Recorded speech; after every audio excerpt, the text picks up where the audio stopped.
What is going on, you guys? This is Gustavo with Dalton Hyundai here in National City, and right now we're going to go over the 7 different drive modes that this 2026 Ioniq 9 has for you guys.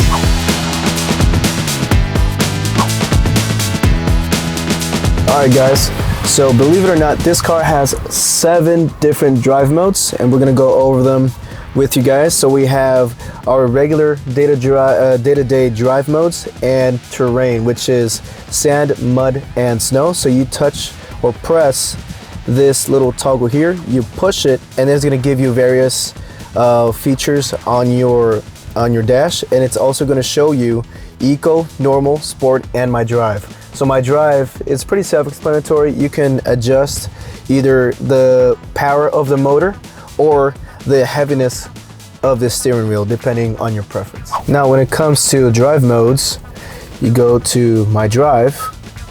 You can adjust, I guess you could say, the power of the motor, either eco, normal, or sport, and as well for the steering wheel, normal and sport. This just changes the characteristics of the steering wheel. If you want it heavier, a little lighter. Same thing for the motor, if you wanted a little bit more power or a little bit less, a little bit more controlled.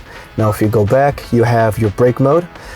Pretty self-explanatory. You can adjust if you want your brakes to brake either on the normal setting or on the sport setting. The sport setting would be a little bit more aggressive, and normal, just normal braking. Now you also have drive mode change alert. Now you can toggle this on and off.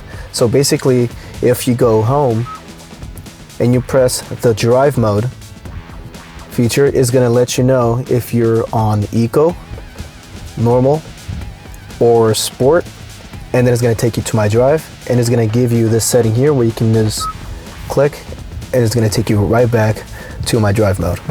For climate control eco mode, this one decreases slightly the energy or power of the cooling or heating of the car, basically just to adjust to the eco mode so you can save a little bit more energy on your car if you may have lower energy already, or you don't know if you're gonna be able to find anywhere to charge. That is one good feature to help you save a lot more battery life. Thank you so much for watching, you guys. If you have any questions, please drop it up in the comments, and we'll see you next time.